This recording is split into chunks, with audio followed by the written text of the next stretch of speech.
Hello, today I am going to teach you how to make a nesting ball using some simple things that you can either go buy at the store or even might have around the house.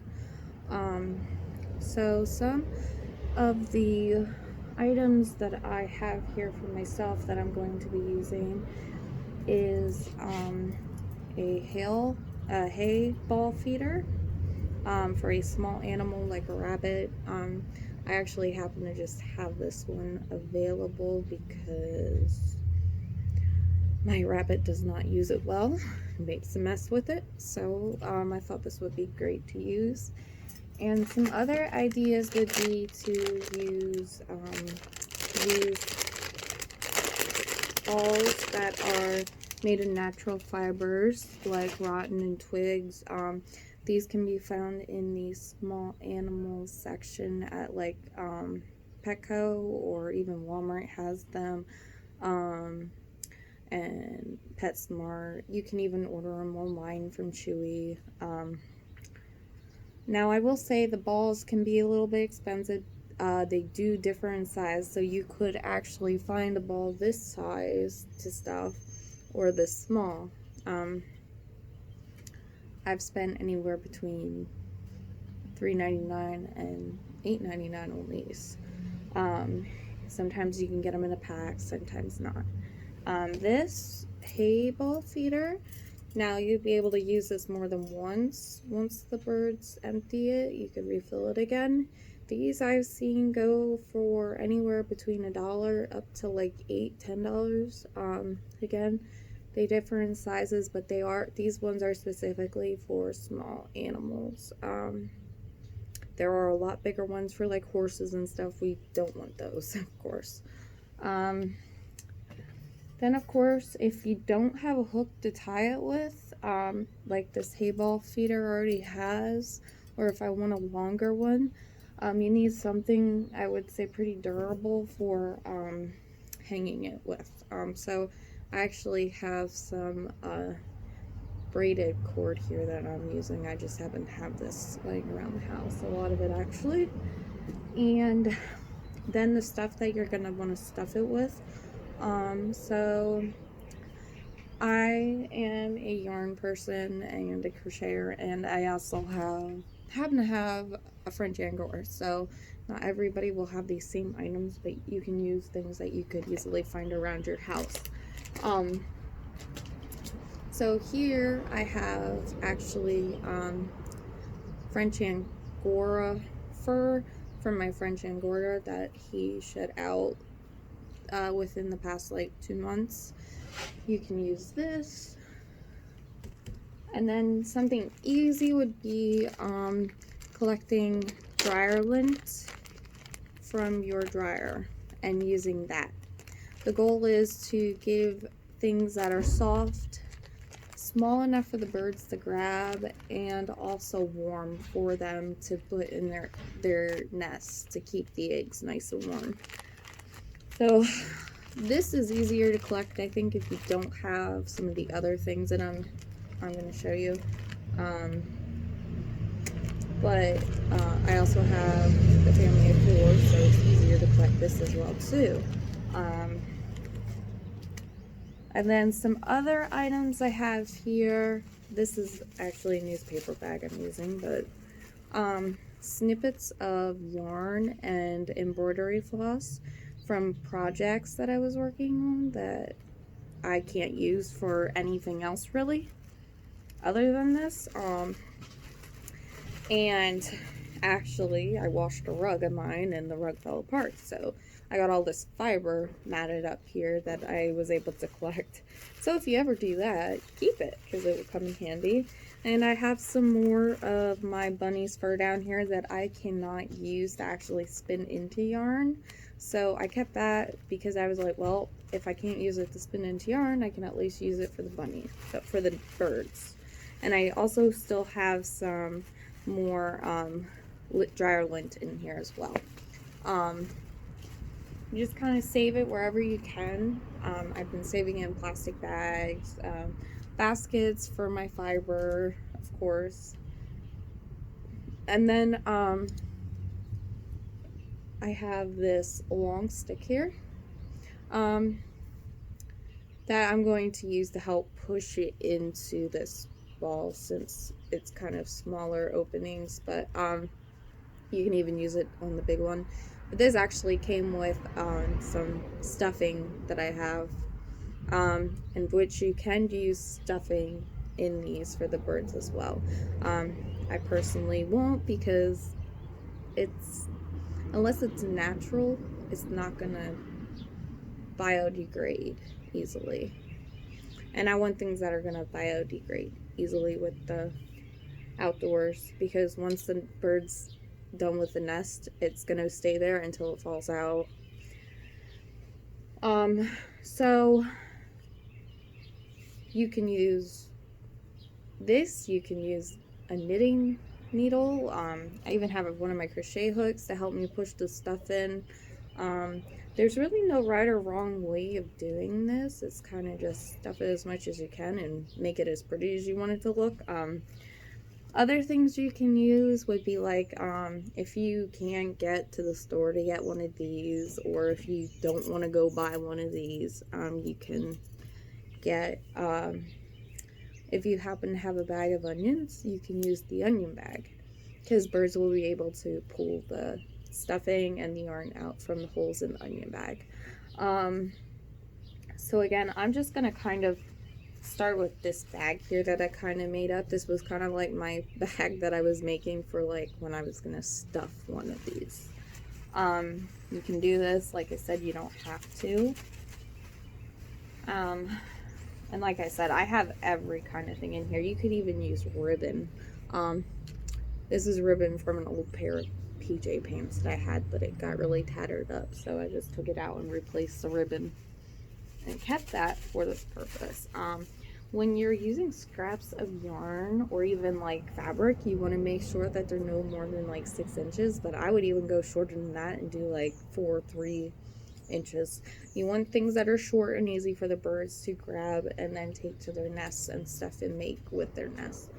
So it should be really easy. So there isn't really any right or wrong way to go about doing this. I'm actually going to use this one today because I even forgot I had this until I was looking for things to finish out to make this for you guys. So I'm just going to start with some of my bunny's fur. And now he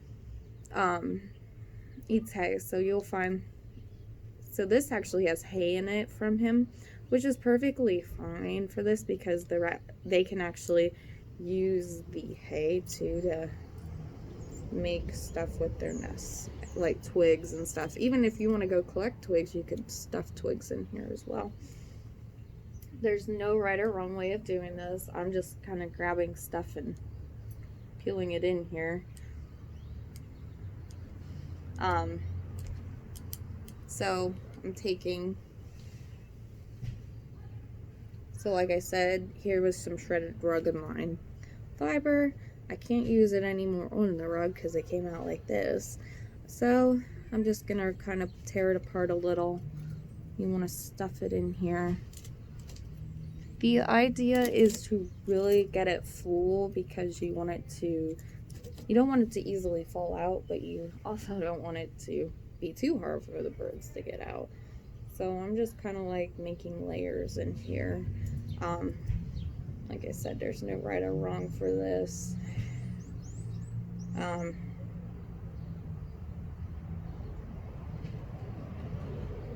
If you are interested in using some of my bunny's fiber for one of these, you can always contact me, and I would be graciously willing to give you some to try out with. I have tons of it because I don't actually spin fast enough. And like I said, when you're using yarn pieces, this is too long for them, so you want it to be more like that. So another thing they always have on hand would be your scissors. So I'm just gonna cut this up some. They don't have to be even pieces, birds aren't gonna care. they're just gonna be happy they have some stuff to work with. So like I said, you're just gonna continue to add that in.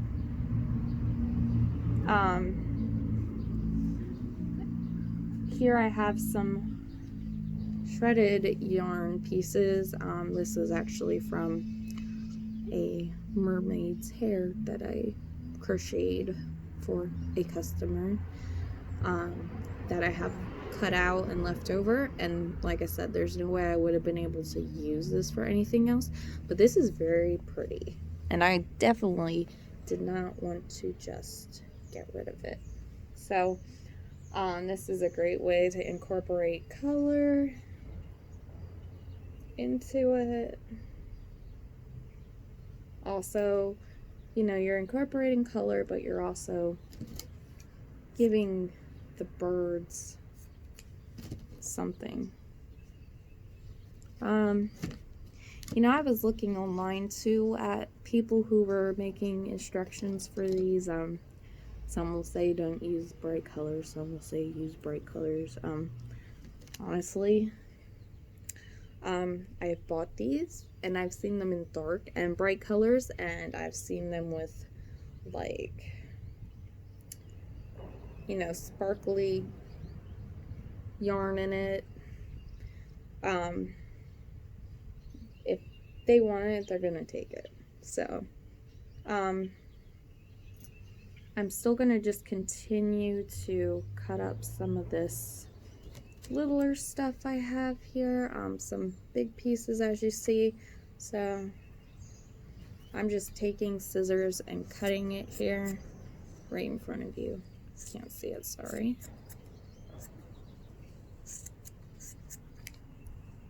And then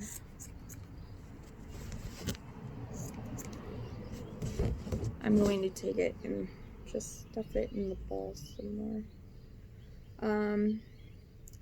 And there's no right or wrong to this, so if you like it the way it is, once it's done, you can stop. You don't have to keep going. I'm actually going to just leave it the way it is right now. So that's what my ball looks like right now. You can say, oh, it doesn't look pretty, or oh, it does look pretty, but it doesn't need to be pretty because it's for the birds. You're gonna hang it outside. I have had luck hanging this one, which has actually been pulled from. Doesn't look like it, but it has been. But I actually had this one hanging under my one bird feeder. So you're gonna want to hang them off your porch, off your trees if you have trees. You can hang them off of those shepherd's hooks in your garden. Just kind of like anywhere and everywhere you can think of. I would do it in a place that, you know, the birds won't easily get skitzed. I mean, so they'll actually use it and not be afraid to use it. So if you do have any other questions, you can always give me a call, text, comment on the video, and I will lend an ear and help you. And this hook's already on it, so I could hang it directly off of this, but I'm actually going to add a piece of this just to add some length to it, so that whatever I'm hanging it from, the birds aren't gonna like hit that. They'll have more space to get around it and pull it out from. Especially if you're gonna hang it off a tree, you don't want it hanging like right under the branch. You want it to hang a little bit lower. And you shouldn't have any issues with squirrels bothering you. Now, I get a lot of squirrels breaking my bird feeder, for instance, and trying to eat my bird seed, but they have not bothered with this, so hopefully that won't be a problem. Comment with any questions you have, and let me know if I can help you with anything. And again, if you're interested in any of my rabbit's fur for this project, just give me a message on Facebook, or if you have my number, you can call me or text me. Okay, here you go then, and this is my finished ball. Thank you.